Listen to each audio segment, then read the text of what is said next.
Hello everyone, welcome to Naukripur. मैं शेखर प्रसाद आप सभी का स्वागत करता हूं नौकरीपुर के यूट्यूब चैनल पर। फ्रेंड्स, मैं आप सभी के लिए लेके आया हूं वीकली करंट अफेयर्स क्लास, जिनमें हम इन 5 टॉपिकों को डिस्कस करने जा रहे हैं। World ozone day, Ayushman Bharat दिवस, हिंदी दिवस, निफा वायरस और आखिरी टॉपिक है रिफॉर्मिंग पंचायती राज सिस्टम। तो चलिए बिना देरी किए हुए शुरू करते हैं आज का हमारा current affairs class. World ozone day. तो वर्ल्ड ओजोन डे जो है, इसको international day for the preservation of ozone layer भी कहा जाता है। तो इसे एनुअली जो है 16 सितंबर को ऑब्ज़र्व किया जाता है। तो हम जानते हैं कि ओजोन लेयर जो है क्रिटिकल रोल प्ले करता है हमारे प्लेनेट अर्थ को सेफगार्ड करने में, बचाने में, क्योंकि ओजोन लेयर से जो try oxygen molecules O3,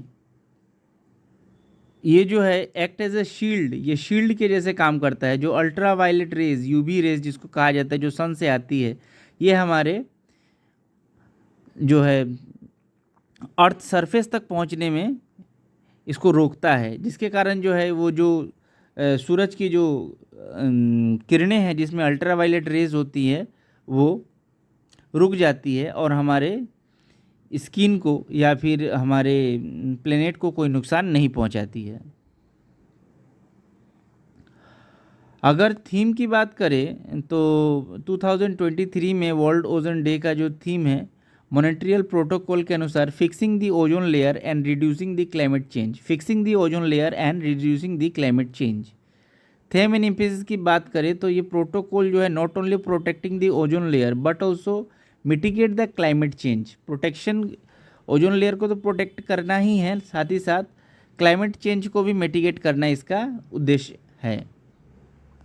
historical prospective की अगर हम बात करें ओजोन, वर्ल्ड ओजोन डे की, तो during the period of 1970s to 1980s, 1870 और 1970 और 1980 में साइंटिस्ट ने सिग्निफिकेंट जो ओजोन लेयर है वो एंटार्क्टिका के ओवर में पाया कि इसमें बहुत जो है इसमें होल हो गया, छेद हो गया है। तो फिर बाद में इसको प्रोटेक्ट करने के लिए, ह्यूमंस हेल्थ के लिए और इन्वायरमेंट के लिए वर्ल्ड के लीडर्स और साइंटिस्ट लोगों ने चेष्टा स्टार्ट किया। तो उसी के बाद मॉनेट्रियल प्रोटोकॉल साइन किया गया 16 सितंबर 1987 को। ये एक लैंडमार्क ट्रीटी है जिसको मॉनेट्रियल प्रोटोकॉल के नाम से जाना जाता है। ये मॉनेट्रियल जो जगह है वो कनाडा में मौजूद है, वहाँ पर ये एग्रीमेंट, ये ट्रीटी साइन हुई थी। तो इसका मुख्य उद्देश्य था कि जो ओजोन लेयर डिप्लीट हो रहा है, यानी कि जो श्रिंकन हो रहा है, पतला हो रहा है, उसको बचाना। तो ozone layer depleting substance ODS including chlorofluorocarbon, CFC, होलोन्स कार्बोन्स,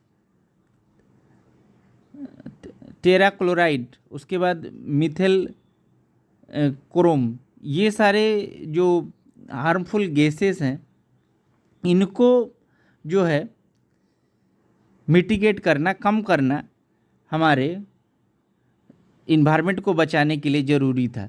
तो मॉनेट्रियल प्रोटोकॉल में यही सब बातें उठाई गई थी।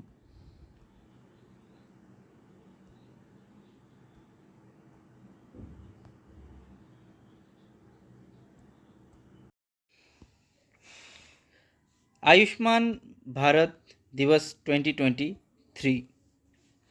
तो देखिए, ये आयुष्मान भारत दिवस हर साल जो है 30 अप्रैल को सेलिब्रेट किया जाता है,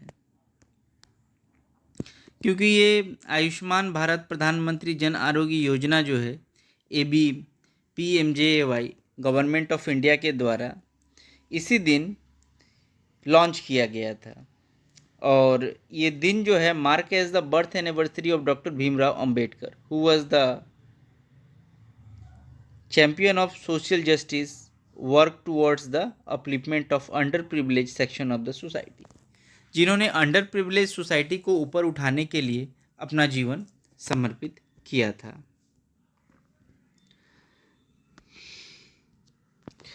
आयुष्मान भारत दिवस का जो की पॉइंट्स है उनको देखते हैं। देखिए, आयुष्मान भारत जो है वर्ल्ड का, दुनिया का largest government funded health insurance scheme है, जो मेडिकल ट्रीटमेंट प्रोवाइड कराता है 50 करोड़ लोगों को, जिनकी इनकम जो है लो इनकम फैमिली से आते हैं वो लोग। इस स्कीम के तहत कवर अप जो दिया जाता है वो अप टू 5 लाख रुपीज़ होते हैं, जो हर साल एक फैमिली को दिया जाता है। And tertiary care hospitalisation across the public and private influent hospitals in India. तो private as well as public, सरकारी हो या प्राइवेट हो, किसी भी हॉस्पिटल में अगर पेशेंट्स है तो उसको, पेशेंट को 5 लाख रुपए का ये गवर्नमेंट के द्वारा प्रोवाइड कराया जाता है इंश्योरेंस। अगर एजेंडा की बात करें तो मेन एजेंडा यही है कि create awareness about the scheme, benefits and importance and accessibility, afford the health care for all. सभी का हेल्थ केयर जो है वो अफोर्ड हो सके। सिग्निफिकेंस की अगर हम बात करें तो आयुष्मान भारत स्कीम जो है प्रधानमंत्री जन आरोग्य योजना, इसको लॉन्च किया गया था सितंबर 2018 में। तो इसका जो एम था हेल्थ इंश्योरेंस प्रोवाइड कराने का 10.7 करोड़ फैमिलीज जो बिलो पॉवर्टी लाइन रह रही है उनको ये देना। आयुष्मान भारत स्कीम जो है ये प्रोवाइड कराता है हेल्थ इंश्योरेंस 5 लाख रुपए का फैमिलीज को। सिग्निफिकेंस की बात करें तो फैमिली का जो क्वालिटी हेल्थ सर्विस है, किसी भी फैमिली को जो क्वालिटी हेल्थ सर्विसेज चाहिए वो इसके द्वारा कवर अप किया जाता है। ये अपने आप में मिलियन ऑफ इंडियंस जो भारत में रहते हैं, जो एफोर्डेबल हेल्थ सर्विसेज को नहीं ले सकते, उनके लिए तो ये एक जीवन का वरदान के समान है। और इसके साथ हेल्थ सर्विसेज जो लोगों के रीच में नहीं थी, जैसे कि मान लीजिए कैंसर जैसी खतरनाक बीमारियां हैं, बहुत सारे कॉस्टली इसके ये आते हैं, बहुत सारे ऐसे ऑपरेशंस है जो गरीब लोग नहीं करवा पाते हैं, जिसके कारण उनकी मृत्यु हो जाती है। तो इस स्कीम के तहत इनको जो है इसका फ़ायदा मिलता है। तो इसीलिए आयुष्मान भारत जो है ये आपको याद रखना पड़ेगा कि आयुष्मान भारत दिवस जो है वो कब मनाया जाता है और इसका सिग्निफिकेंस क्या है और किसकी बर्थ एनिवर्सरी पर इसे मनाया जाता है। हिंदी दिवस। तो इंडिया जो है अपने आप में एक डाइवर्स नेशन है, जिसमें बहुत सारे भाषाओं का रिचनेस है। उसी में से एक भाषा है हिंदी। तो हिंदी दिवस हर साल 14 सितंबर को मनाया जाने वाला दिन है। हिंदी को लिखने के लिए जो इंस्क्रिप्शन का इस्तेमाल होता है कॉल्ड देवनागरी इंस्क्रिप्शन, और ये एक ऑफिशियल लैंग्वेज भी है हमारे देश का।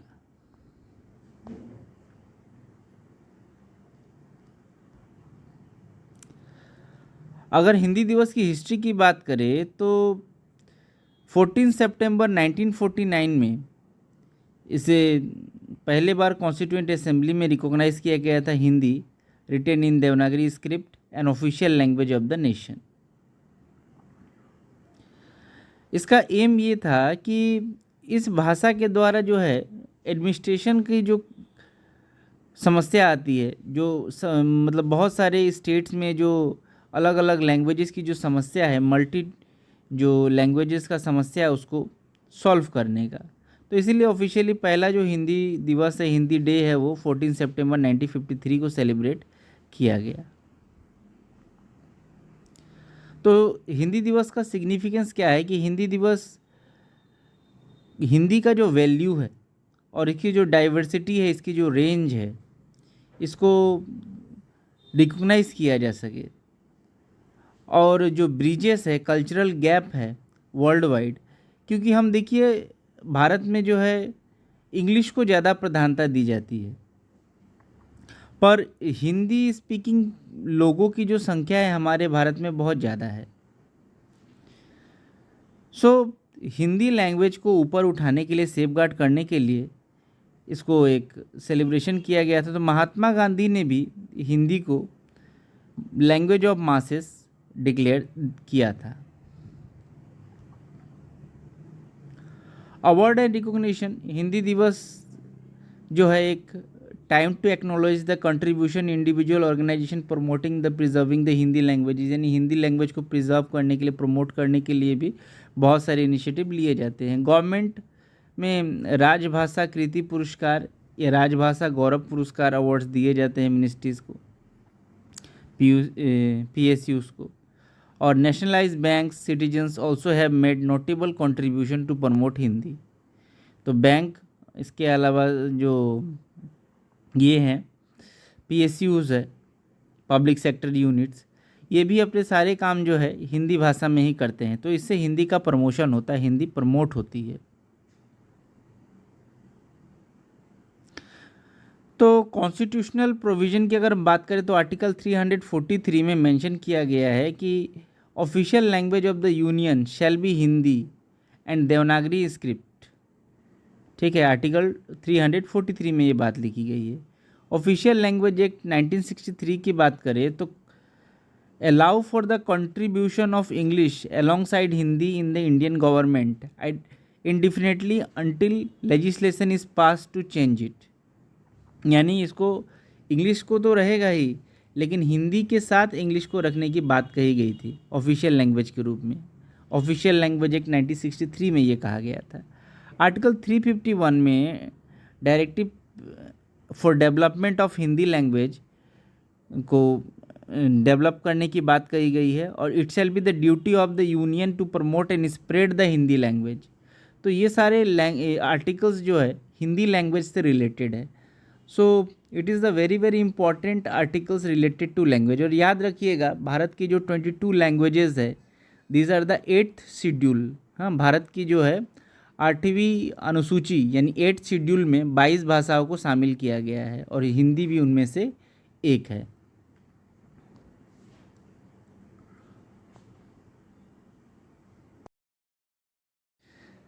नेक्स्ट, निफा वायरस। सो ये निफा वायरस होता क्या है ये समझते हैं। सो व्हाट इज़ निफा वायरस? तो ये एक जोनेटिक डिजीज़ है।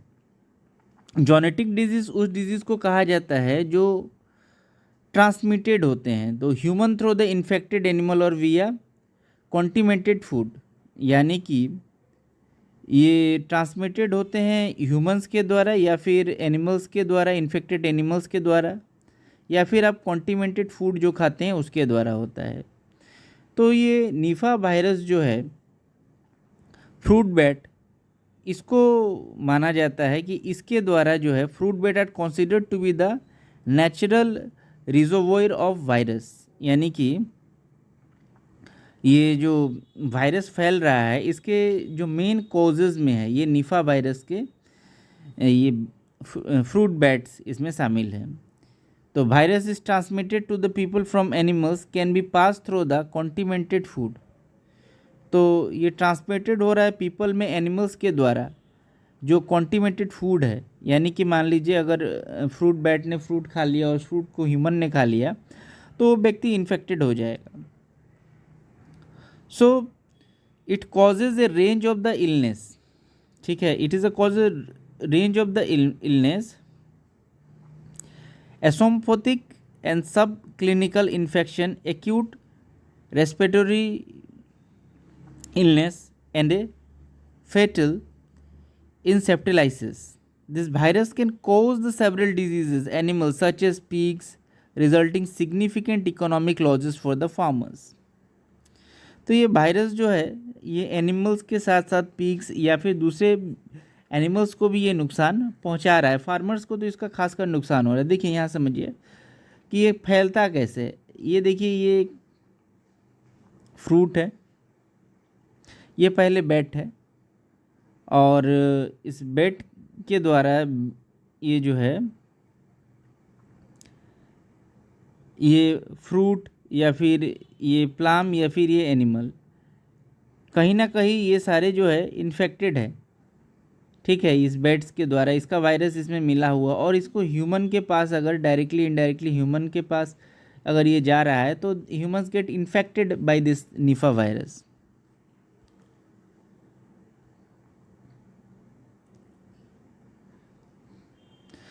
तो खबर ये है कि करंटली कोई भी ड्रग्स अवेलेबल नहीं है निफा वायरस के लिए,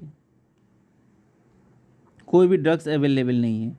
और WHO ने, वर्ल्ड हेल्थ ऑर्गेनाइजेशन ने निफा को प्रायोरिटीज़ लिस्ट में डाल के रखा है, पर अभी तक उसका कोई ट्रीटमेंट नहीं निकला है। तो 2018 में ही इस वायरस को स्प्रेड होते हुए पाया गया था हमारे इंडिया में भी, केरला और तमिलनाडु में। बेसिकली ये साउथ अफ्रीकन कंट्रीज़ में ज़्यादा देखा जाता है, तब उसके आउटब्रेक को कंट्रोल कर लिया गया था। करंट न्यूज़ ये है कि लोग जो है 2 peoples died and 4 others were under treatment contracting Nipah virus in Kerala, Kozhikode district, Kerala के कोझिकोड डिस्ट्रिक्ट में फिर से ये केस सामने आया है। लेकिन खुशी की बात यह है कि निफा वायरस जो है इतनी जल्दी क्विक स्प्रेड नहीं होता है, लाइक कोविड-19 जैसे स्प्रेड हो रहा था, डेडली डिजीज़ की तरह। तो यही न्यूज़ है निफा वायरस से related. So this is, I think this topic is very very important. So आज का हमारा नेक्स्ट टॉपिक है पंचायत। तो आप जैसे कि जानते हैं part 9 of Indian constitution from article 243 243O panchayat Raj system के साथ डील करता है। तो पंचायत राज सिस्टम जो है वो 73rd अमेंडमेंट एक्ट 1992 के द्वारा 3 tier system of local government introduce किया गया था हमारे इंडिया में। तो ये 3 टायर ऑफ सिस्टम क्या था? पहला था ग्राम panchayat at the village level, दूसरा था पंचायत समिति एट ब्लॉक लेवल, और तीसरा था जिला परिषद एट द डिस्ट्रिक्ट लेवल। तो ये पंचायत में ये 3 जो टायर सिस्टम था ये बनाया गया था 73rd अमेंडमेंट एक्ट 1992 के द्वारा। उसके बाद ये जो पंचायत राज सिस्टम जो आप देख रहे हैं वो एक दिन में नहीं आया है।